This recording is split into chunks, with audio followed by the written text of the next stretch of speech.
pessoal, bem-vindos e bem-vindas a mais uma aula online do CETEC. Hoje a gente vai falar de medidas de controle do risco elétrico. É um capítulo específico da norma NR10, muito importante para qualquer trabalhador do setor elétrico.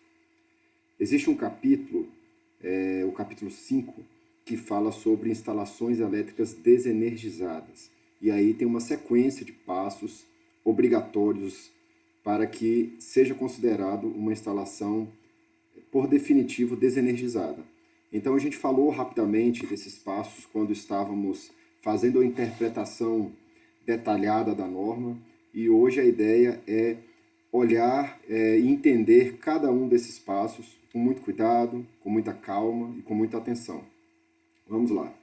Então, todos se recordam, né? Tem pouco tempo que a gente falou isso nas aulas anteriores, sobre uma sequência de passos para a constatação de um estado de desenergização de um circuito elétrico. Então, esses passos, eles são, como determinação da norma, sequenciais.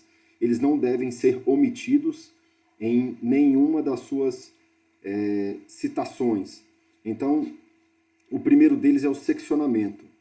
Seccionamento é o ato de descontinuar a corrente elétrica que passa por um circuito energizado. Então, quando a gente secciona, a gente abre o circuito. O seccionamento ele é feito em redes de distribuição privadas e públicas por esse dispositivo, né, que a gente chama de vara de manobra, e ele, na sua parte extrema, na sua extremidade superior, é conectado a um gancho, né, a esse bastão de manobra, e esse gancho é preso aqui no olhar dessa chave seccionadora, e essa chave, por fim, é aberta, é seccionada. Então, muita gente acha que né, por estar aberto, por estar seccionado esse circuito, esse primeiro ato de seccionamento já seria suficiente para considerar que o circuito está desligado ou desenergizado. Então a gente vai perceber, na verdade a gente entendeu um pouco isso na interpretação da norma, mas a gente vai perceber que não, que a completa desenergização ela só é dada como definitiva quando esse conjunto de ações sequenciais, né? O muito importante é que elas são sequenciais, a gente não pode fazer uma ação dessa antes ou desordenadamente. Elas têm que ser feitas nessa ordem que a NR10 apresenta para a gente. Então, são ações coordenadas, sequenciais e controladas. Então, somente após o cumprimento de todas essas etapas do processo de desenergização é que a instalação é considerada desenergizada. Para acontecer um acidente, pessoal, tanto com quem está executando o serviço quanto com pessoas que estão próximas à rede elétrica, basta descumprir um desses passos ou basta inverter a ordem que a NR10 traz para a execução desses passos. Então, é muito importante que seja obedecida a sequência que a norma traz para a gente, certo? A primeira delas, né, é a manobra que todo mundo acha que é a única. Eu digo todo mundo porque eu tô falando aqui, pessoal, de um horizonte que não se aplica somente a quem trabalha com eletricidade. Na nossa primeira aula, eu mostrei para vocês um gráfico exibido pelo Ministério do Trabalho, onde computavam mortes no setor elétrico, mortes e acidentes em geral. E a gente percebeu que a maioria desses acidentes foram com pessoas não advertidas, pessoas inadvertidas, estudantes, donas de casa, agricultores, porque em muitos acidentes residenciais, e a gente também já viu isso aqui nas aulas anteriores, a gente pode chegar a uma corrente elétrica suficiente para entrar na zona 3 e na zona 4. Né? Na zona 4 são consequências geralmente irreversíveis. E aí a corrente não importa tanto, a amplitude, a intensidade da corrente elétrica não importa tanto, importa também o tempo de exposição da corrente no corpo humano. E a gente percebeu que a resistência elétrica do corpo, por ser variável e por estar de acordo com a condição momentânea do corpo, ela está sujeita a essas variações, se o corpo está molhado, se o corpo está suado, se o indivíduo é homem ou se é mulher ou se é criança, a resistência da pele é variável e isso também influencia na intensidade da corrente. Então a gente percebeu lá naquele gráfico, né, daquela curva de suportabilidade da corrente elétrica no corpo humano, que a partir de 30 miliamperes é uma corrente suficiente, a depender do tempo, para levar o indivíduo ao óbito. Então é por isso que acontece muito acidente fatal em residência, em fazendas, né, fazendo serviços, executando serviços em baixa tensão. Então aqui eu estou falando, né, que muitas pessoas acham que esse simples fato de seccionar ou de abrir ou de desligar um circuito é suficiente para instalação ser considerada desenergizada. Então, um exemplo aqui muito simples e muito básico que eu vou dar para vocês. Imaginem que a gente vai fazer uma substituição de uma resistência elétrica num chuveiro. E aí a casa é pequena, a casa tem um cômodo só e é uma casa com uma instalação elétrica antiga. Então, nessas casas com instalações antigas, tinha-se um quadro de distribuição com poucos disjuntores, e muitas das vezes é um disjuntor só para a casa inteira. Então imaginem que o sujeito vai substituir essa resistência e desliga o chuveiro, né, desliga o circuito do chuveiro. Na verdade pode ser, imaginem que esse circuito é um disjuntor único que controla o chuveiro e que controla as tomadas baixas da residência. E nesse momento tem uma outra pessoa na casa dele fazendo um serviço na área de serviço, lavando roupa, por exemplo, na máquina. Então o sujeito vai fazer a substituição da resistência elétrica e desarma ou desliga ou secciona o disjuntor que alimenta o chuveiro. Porém, esse disjuntor, como a gente está aqui simulando, né, essa situação, ele também alimenta as tomadas baixas. E aí ele vai fazer o serviço sabendo, né, que ele mesmo, ele próprio abriu e seccionou o circuito, e ele então faz com que a máquina de lavar que estava sendo utilizada por outra pessoa desarme ou desligue também, porque o circuito foi interrompido, foi seccionado.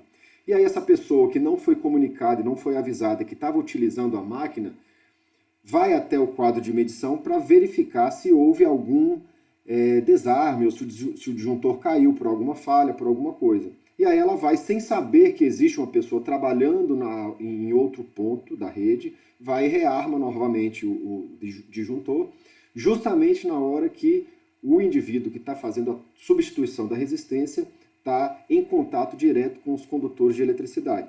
Bom, então percebam nessa situação que o acidente vai acontecer. Por quê? Porque não foi cumprida essa sequência de passos que a NR10 determina. Na verdade, só foi cumprida a primeira delas. Porque vamos imaginar a situação completa, a gente vai voltar a esse exemplo depois que a gente entender cada um desses passos. Então, o primeiro passo, o seccionamento, é o fato simples de abrir ou descontinuar o circuito por meio da sua interrupção mecânica. O próximo passo é o impedimento da reenergização. Impedimento de reenergizar um circuito é simplesmente bloquear o circuito. O que é isso? É colocar um dispositivo mecânico também de travamento da botoeira ou da chave de religamento do circuito. Então, esse bloqueio ele deve ser feito por quantas pessoas forem intervir no equipamento ou na rede. Então, aqui, por exemplo, é um painel de um equipamento industrial. Imagina que seja um motor de grande porte. Então, nesse motor, vão trabalhar eletricistas, né, fazendo aí uma manutenção preventiva nesse motor, e no elemento que é acionado por esse motor, vamos supor aqui uma bomba mecânica, vão trabalhar mecânicos também. Então, uma parada de fábrica, onde a gente tem eletricistas e mecânicos trabalhando em conjunto. Os eletricistas vão trabalhar na manutenção preventiva do motor elétrico e os mecânicos vão trabalhar na manutenção preventiva e corretiva da bomba, né, mecânica, da bomba centrífuga. Então é o seguinte, quem estiver envolvido nessa operação vai ter que colocar um cadeado de bloqueio nesse painel ou nesse dispositivo, porque esse dispositivo só pode ser liberado para operação novamente depois que todos os envolvidos retirarem os seus dispositivos de bloqueio. Só assim a gente vai ter certeza de que quando o equipamento for religado, ninguém vai estar em contato direto com o equipamento. Então o bloqueio ele serve para impedir a religação, impedir que outras pessoas religuem o equipamento, ou o dispositivo, ou o disjuntor. Então vamos imaginando esse exemplo primeiro que a gente deu da instalação residencial. Se o indivíduo que fosse fazer a manutenção, fazer a substituição da resistência elétrica do chuveiro, ele tivesse colocado um cadeado simples no quadro de distribuição, e os quadros, eles vêm, né, com um dispositivo mecânico para a gente encaixar um cadeado. Então, se esse indivíduo tivesse colocado esse cadeado, esse dispositivo de bloqueio, ele impediria que a pessoa, né, a segunda pessoa que estava na residência, que foi religar o circuito, tivesse feito isso, porque ia ter um cadeado ali, ela não ia conseguir, certo?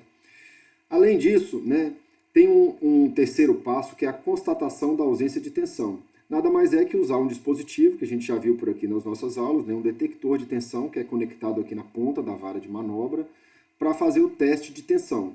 Em se tratando do nosso exemplo também residencial, imaginem que o colega que foi trocar a resistência, ele tivesse realizado o seccionamento, desligou o disjuntor, colocou um cadeadozinho lá no quadro de distribuição, mas ao chegar no local que ele foi trocar a resistência, quando ele foi colocar a mão no condutor nu, ele tomou um choque, ele se acidentou.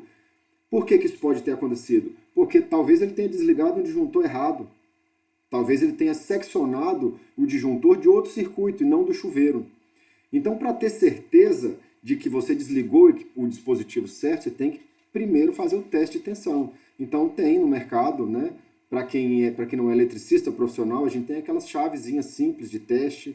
A gente tem multímetros que são facilmente manuseados e são vendidos aí no mercado. E aí, residencialmente, a gente pode fazer esse teste porque é comum a gente desligar um circuito que não seja o que a gente está indo manusear. Então é muito importante também essa parte de constatar a ausência de tensão. Instalação de aterramento temporário. O aterramento temporário, pessoal, esse aí é válido mesmo só para situações de serviços em linhas de distribuição, né, e comercialização aqui de energia, porque nas residências a gente já tem um aterramento funcional, a gente vai ver aqui nos slides um pouquinho mais para frente, né, os tipos de aterramentos existentes, mas esse aterramento temporário aqui, ele é importante que seja feito, ele é obrigatório, né, que seja feito em qualquer situação, né, em que a gente vá fazer manutenção e que o circuito já esteja desenergizado.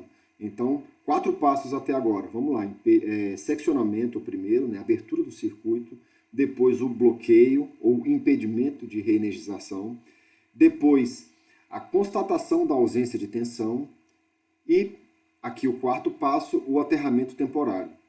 Chegando já no final, proteção dos elementos energizados. Isso daqui acontece também muito nas linhas de distribuição de energia. Às vezes a gente vai fazer uma manutenção em que a gente desliga um circuito parcialmente, ou a gente desliga uma linha, a gente desenergiza uma linha, mas a outra linha que passa próxima a ela não pode ser desenergizada. Então a gente vai, ainda se houverem elementos energizados, a gente vai fazer a proteção desses elementos para evitar o contato acidental, né, direto do corpo humano ou com alguma ferramenta, né, pelo manuseio de alguma ferramenta no ato da manutenção.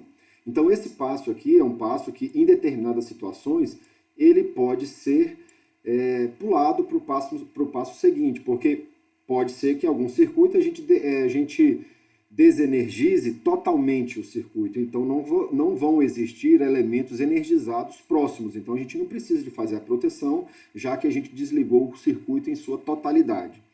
E por último aqui, é a instalação de sinalização de impedimento de reenergização.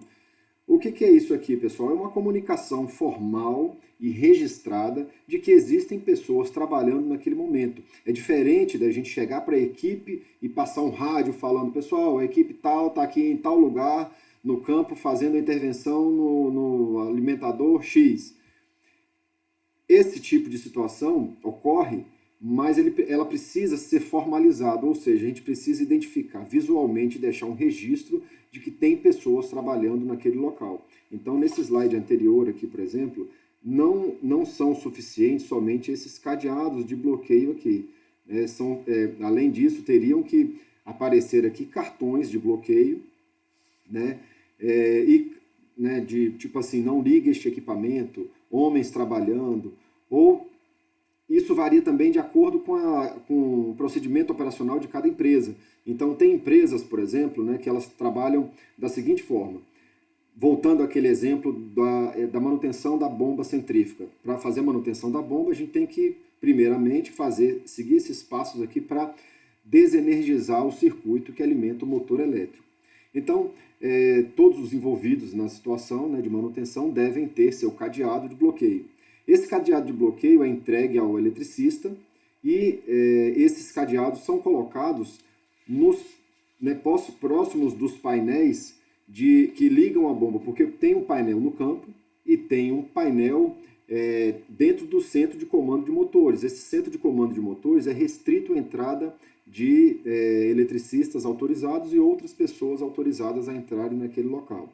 Já o painel de ligar os equipamentos, eles ficam no campo, né? A gente percebeu também na norma NR10 que tem um requisito falando que operações elementares de elétrica, tais como ligar e desligar equipamentos, podem ser feitos por qualquer pessoa não advertida. Então esses painéis, eles ficam próximos aos equipamentos em campo.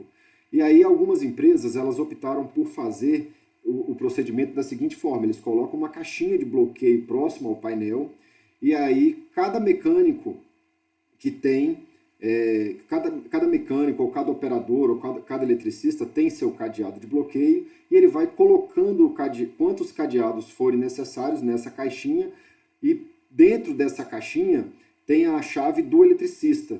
Então todo mundo tira o bloqueio, depois que todo mundo acabar o serviço, todo mundo que estava envolvido naquela operação vai tirar, e só depois que todo mundo tirar é que o eletricista vai conseguir pegar a chave dele para desbloquear o cadeado principal dele, que está aqui dentro do centro de comando de motores. Então é uma forma também de se garantir de que nunca o equipamento seja reenergizado antes de que todas as pessoas envolvidas tirem seu cadeado de bloqueio. Pode aparecer falhas, podem existir falhas nesse procedimento? Pode, se uma pessoa simplesmente querer executar o serviço sem colocar o cadeado de bloqueio. Então pode acontecer, né, nesse fato, supondo esse fato, de que todo mundo que fez o procedimento correto tirou seus cadeados de bloqueio, o eletricista foi lá, religou o motor, mas ainda tinha um cidadão trabalhando na bomba, ou no motor, ou na válvula, né, na tubulação, sem ter colocado o cadeado. Então percebam que para ser considerada desenergizada, a norma exige que sejam cumpridos todos esses passos nessa sequência, obedecendo essa ordem. Caso a gente pule um desses passos, ou caso a gente alterne um desses passos de ordem, a gente vai estar propenso a ter, né, um acidente claro. Então, é muito importante que a gente fixe esses passos, esses procedimentos, e que todos sejam cumpridos com muita cautela, com muita atenção, porque eles são fundamentais para garantir a nossa segurança em serviços e instalações elétricas energizadas, certo? Agora a gente vai falar um pouquinho sobre aterramento, né? Tipos de aterramentos, né? Aplicações desses aterramentos, e a gente começa pela definição de aterramento, né? O aterramento é uma ligação intencional à terra, para que as correntes possam fluir em direção à terra, evitando assim que aconteçam acidentes com pessoas em contato com o circuito ou com carcaças de equipamentos que estão conectados a esse mesmo circuito no momento de uma falha elétrica, no momento de uma falta elétrica. Então existem 3 tipos de aterramento. Eles podem ser funcional, eles podem ser aterramentos de proteção e podem ser aterramentos temporários. O aterramento temporário a gente já falou um pouco sobre ele, é aquele que exige aqui, naquela sequência de passos da norma, né, que seja feito num procedimento de desenergização de um circuito. Então ele é utilizado, né, quando a gente vai fazer uma manutenção, uma intervenção numa rede elétrica desenergizada. Então a gente tem aqui dos aterramentos funcionais, a gente tem algumas variações, né? São 3 tipos de variação: a variação TN, a variação TT e a variação IT. Lembrando, pessoal, que todo neutro da concessionária ele deve ser aterrado, né? Evitando assim anomalias no sistema, aumentando o equilíbrio entre fases. E aí a gente vai partir dessa definição de neutro aterrado para explicar esses outros três tipos de esquema. O primeiro esquema que eu vou falar para vocês é o esquema mais comum, é o esquema que a gente encontra nas nossas residências, né? E aí ele parte desse princípio do neutro aterrado. Deixa eu pegar aqui o marca-texto. E aí a gente tem aqui, ó, o elemento neutro ligado na mesma malha de aterramento, né, no mesmo sistema de aterramento das massas do circuito, ou das cargas do circuito. Então, por que isso acontece, pessoal? Percebam aqui, a gente tem um aterramento, certo? Esse mesmo aterramento aqui, ele é utilizado para o neutro e é utilizado para o sistema de aterramento, para o condutor de aterramento das massas, das cargas dos nossos circuitos. Por que ele acontece? Por que ele é utilizado? Porque se acontecer alguma falta, se acontecer aqui né, por exemplo, na nossa residência, uma falha no isolamento de um condutor ou um curto-circuito, a corrente elétrica vai fluir diretamente para esse aterramento, mas ela ainda vai ter um valor significativo para poder desarmar os dispositivos de seccionamento, os dispositivos disjuntores que existem nas nossas residências para proteger, né, os circuitos elétricos e também para proteger aí a nossa integridade física. Então, esse é o esquema mais comum que tem. Ele divide um pouco aqui a corrente elétrica, né, sendo que a maior parte da corrente vai para a terra, mas a corrente que flui ainda, essa corrente de falta, ela é suficiente para desarmar, né, os equipamentos disjuntores.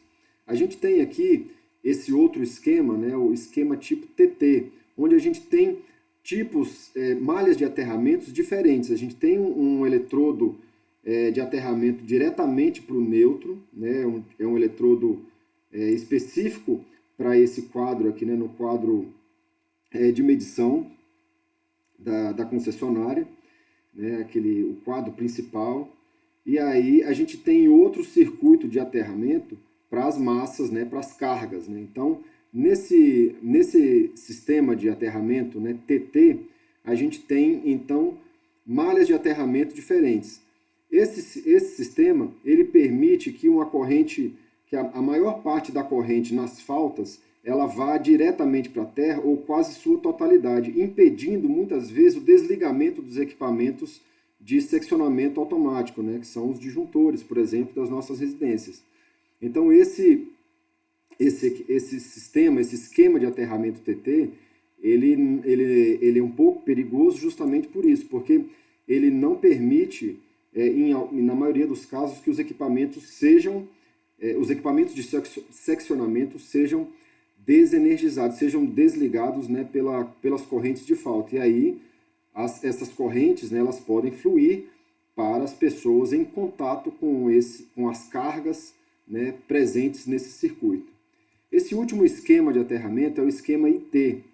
Nesse esquema IT, a gente usa aqui na malha de aterramento uma impedância. Essa impedância é minimamente calculada no ponto, no neutro, né, no condutor neutro. Então percebam que ela é bem parecida com o esquema TT, né, que a gente tem aqui uma malha de aterramento, um sistema de aterramento para o neutro e outro sistema de aterramento para as massas, para as cargas.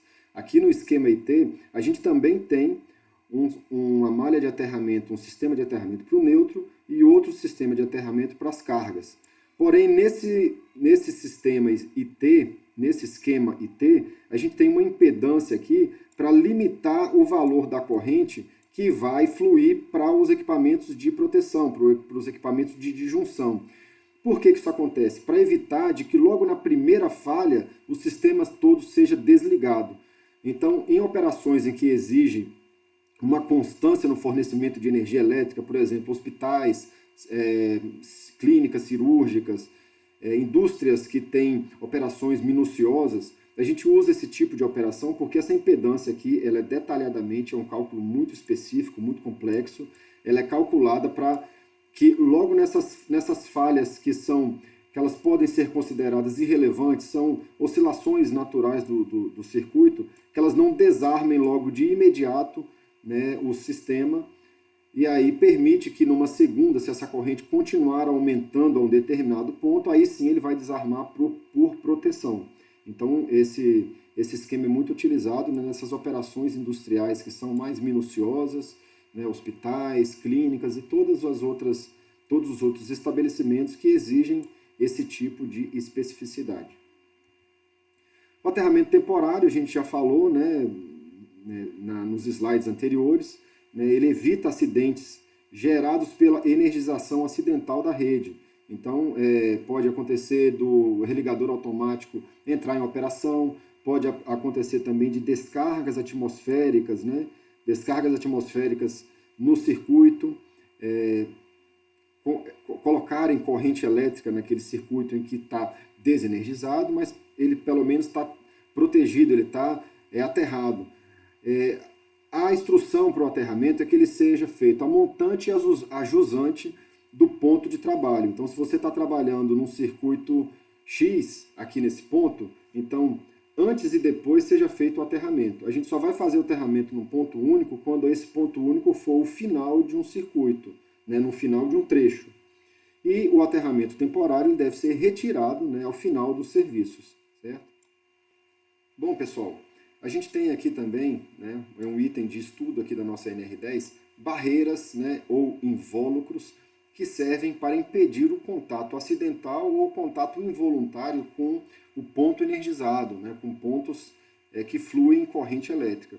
Então, esses dispositivos, essas barreiras, elas impedem esses contatos com a parte energizada e impedem também uma coisa que a gente ainda não falou, que a gente vai falar lá quando estiver estudando sobre riscos indiretos, é a entrada aqui de animais peçonhentos, né, de outros tipos de animais que possam também entrar aqui e provocar falhas no circuito, né.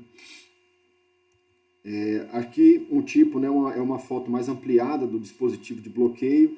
Então aqui no ponto de religamento do circuito do painel a gente tem esse dispositivo vermelho e aqui um multiplicador de cadeados. A gente vai colocando esses multiplicadores à medida que esses orifícios que vêm nesse multiplicador primeiro não sejam suficientes para a quantidade de pessoas que estiverem intervindo naquele equipamento. Então, se a gente tiver numa situação em que apenas um colaborador está trabalhando no equipamento, ele pode vir aqui e utilizar só esse dispositivo de cima e vai colocar o cadeado de bloqueio aqui, isso já impede o religamento dessa botoeira. Nesse caso aqui, a gente tem uma quantidade grande de pessoas, cada um com seu cadeado, como a gente já falou, e aí impedem que esse último equipamento aqui seja retirado. Então a gente só vai conseguir abrir esse camarada quando todo mundo aqui retirar seus cadeados, certo? Então esse aqui é um exemplo de um procedimento adotado por alguma empresa, lembrando que existem várias outras formas de fazer esse impedimento de reenergização. A norma traz esse termo, impedimento de reenergização. A gente chama, né, de bloqueio, né, o termo formal, o termo convencional, bloqueio. Obstáculos e anteparos. Esses obstáculos e anteparos são EPCs, né, são equipamentos de proteção coletiva, e a gente utiliza muito para essa sinalização visual. A gente já viu isso lá no slide, lá na aula de EPIs, mas voltando aqui, né, a gente pode relembrar aqui as situações em que a gente utilize os obstáculos e anteparos. Eles, obviamente, vão impedir, né, uma aproximação física não intencional, né, das partes energizadas e contatos não intencionais durante as ações e atuações sobre os equipamentos. Então, aqui a gente delimita, como a gente já falou, aquelas zonas que a NR10 traz. A zona livre é essa zona, né, por fora aqui dos cones. A zona controlada é a zona aqui interna aos cones, onde só pessoas autorizadas podem acessar. E aqui o ponto energizado, né, essa cabine aqui é o ponto energizado, né, aqui a gente tem um transformador aqui atrás.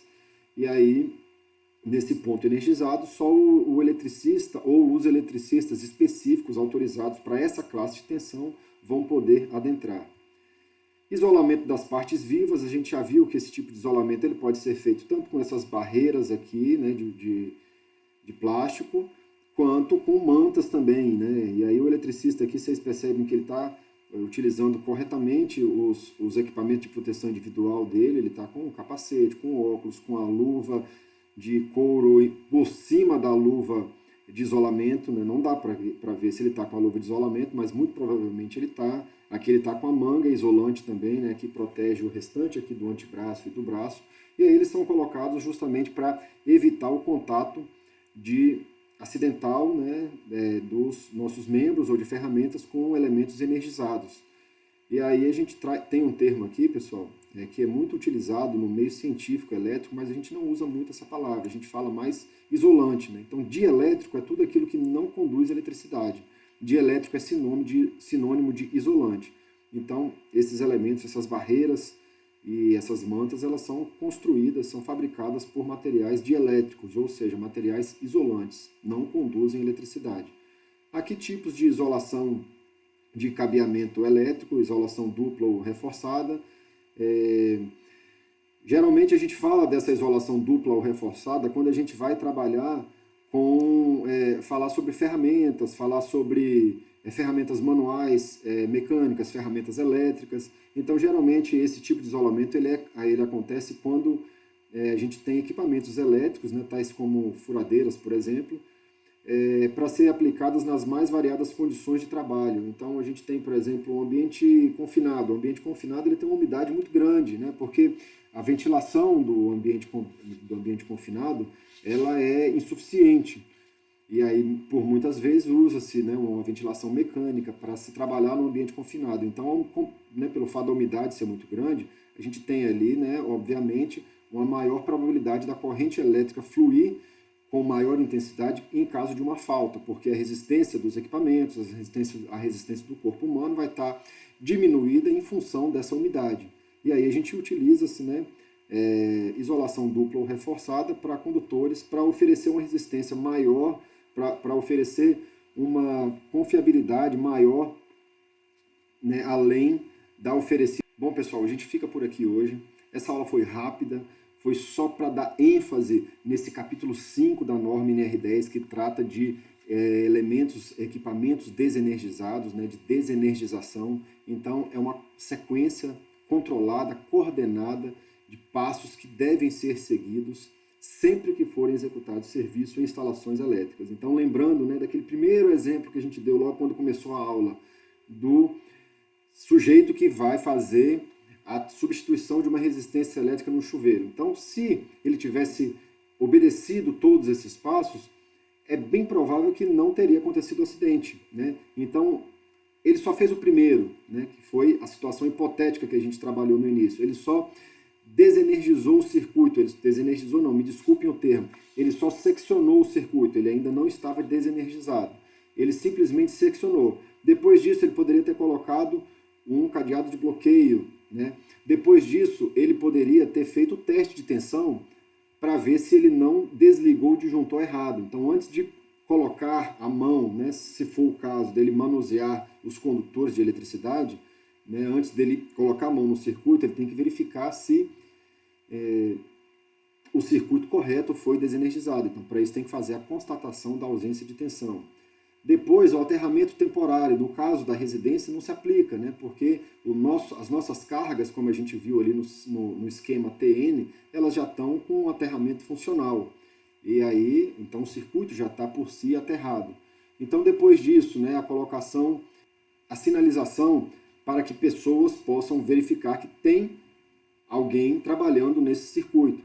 Então, se ele segue esses procedimentos, né, não necessariamente ele precisa de colocar um cartão de bloqueio, mas ele pode ou escrever num papel que tem pessoas trabalhando, ou se tem uma pessoa só na casa, ele pode simplesmente comunicar, porque em casa, né, nas residências, a gente não vai ser tão formal a esse ponto, mas que pelo menos essa sinalização, ao invés de ser formal por escrito, que seja verbal. Então, que ele explique, que ele comunique às demais pessoas que estão naquela residência que está sendo feita uma manutenção na rede, que podem acontecer desligamentos e que só ele que pode fazer qualquer intervenção no quadro de distribuição.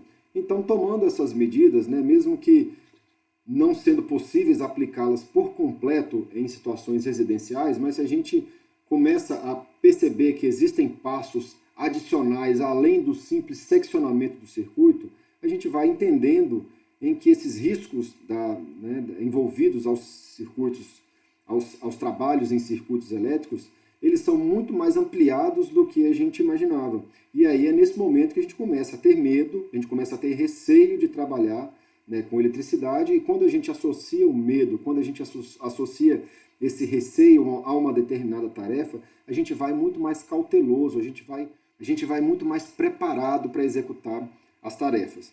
Então fiquem com Deus, um grande abraço, até o próximo encontro. Tchau, tchau.